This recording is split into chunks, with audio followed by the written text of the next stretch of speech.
वैशाख मास महत्तम अध्याय 25। हरे कृष्णा, राधे राधे।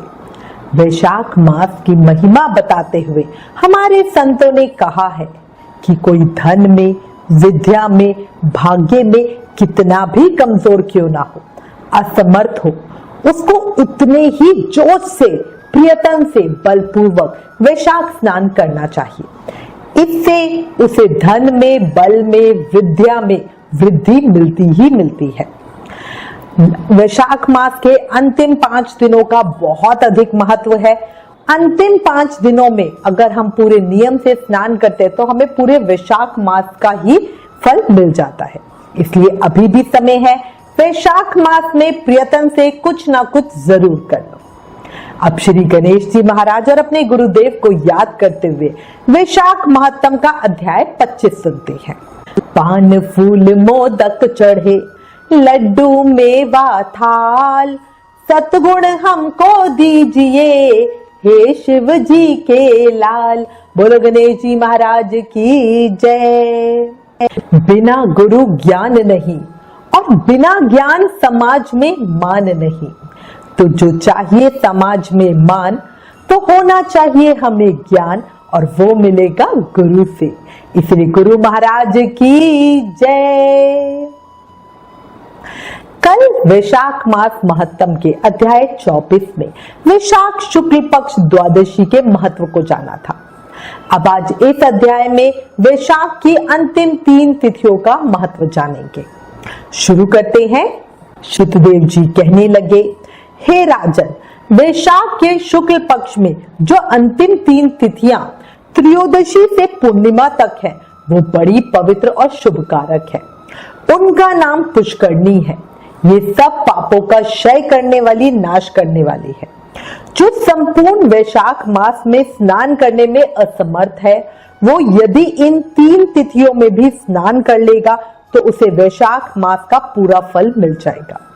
संपूर्ण देवता त्रयोदशी के दिन इकट्ठे होकर जीवों को पवित्र करते हैं। पूर्व काल में वैशाख मास की एकादशी तिथि को शुभ अमृत प्रकट हुआ। द्वादशी तिथि को भगवान विष्णु ने उसकी रक्षा की। त्रयोदशी तिथि को उन श्री हरि ने देवताओं को सुधापान कराया। चतुर्दशी तिथि को देव विरोधी दैत्यों का संहार किया और पूर्णिमा के दिन समस्त देवताओं को उनका साम्राज्य वापस मिल गया। इसलिए देवताओं ने संतुष्ट होकर इन 3 तिथियों को वर दिया। वैशाख मास की ये 3 शुभ तिथियां मनुष्य के पापों का नाश करने वाली तथा उन्हें पुत्र पौत्र आदि फल देने वाली है। जो मनुष्य इन संपूर्ण मास में स्नान न कर सके, वो इन तिथियों में स्नान कर लेने पर पूर्ण फल को पा लेता है। वैशाख मास में लौकिक कामनाओं का नियमन करने पर मनुष्य निश्चय ही भगवान विष्णु का सायुज्य प्राप्त कर लेता है। महीने भर नियम निभाने में असमर्थ मानव यदि इन 3 दिन भी कामनाओं का संयम कर सके, तो उतने से ही पूर्ण फल को पाकर भगवान विष्णु के धाम में आनंद का अनुभव करता है। इस प्रकार वर देकर देवता अपने धाम को चले गए। पुष्करणी नाम से प्रसिद्ध अंतिम 3 तिथियां पुण्यदायिनी, समस्त पाप राशि का नाश करने वाली तथा पुत्र पौत्र को बढ़ाने वाली है। जो मनुष्य इन तिथियों में स्नान दान आदि नहीं करते, वो चांडाल की योनि पाते हैं और फिर रौरव नरक में जाते हैं।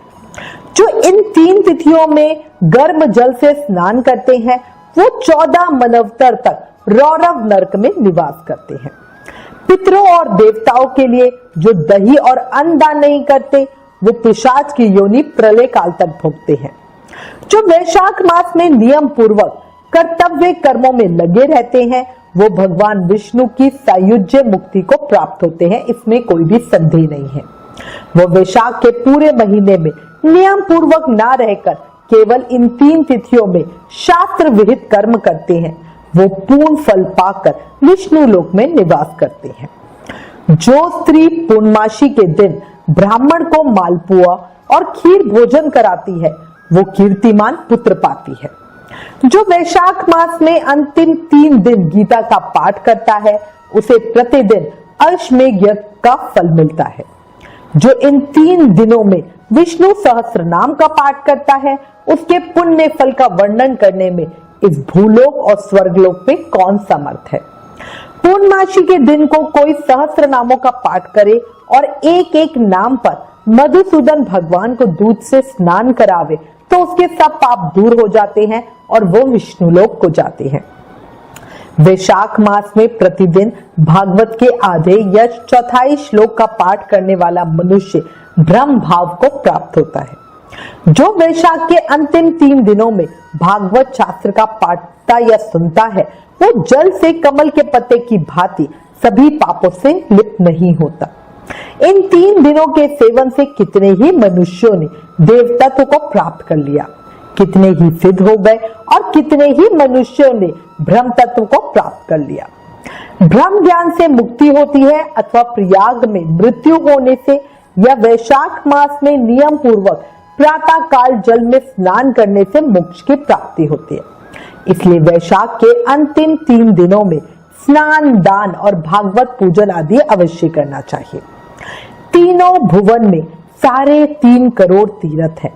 ये सब इकट्ठे होकर पाप समूह के दर से सलाह करने लगे कि पापी मनुष्य अपने किए पाप हमारे बीच में त्यागते हैं तो हमारे पाप कैसे दूर होंगे। ऐसी चिंता करते हुए तीर्थ पाद हरि भगवान की शरण में गए और अनेक स्तोत्रों द्वारा स्तुति करके प्रार्थना करने लगे। हे देव, हे जगन्नाथ, हे संपूर्ण पापों के नाश करने वाले, पापी मनुष्य हम में स्नान करके पापों को हमारे बीच में छोड़ आपके धाम को चले जाते हैं। तो हे प्रभु, हम तो आपके आज्ञाकारी हैं, अतः ये पाप हे जनार्दन हमसे कैसे दूर होंगे। हे प्रभु, हम आपके चरणों की शरण के इच्छुक हैं, कोई उपाय हमारे सामने कहिए। जब तीर्थों ने ऐसी प्रार्थना की तब भगवान हंसते हुए मेघ जैसी गंभीर वाणी से बोले, वैशाख के महीने में मेष की संक्रांति में शुक्ल पक्ष में जो अंतिम 3 दिन है वो 3 दिन सर्व तीर्थमय पुण्य रूप है और मेरे प्राण प्यारे हैं।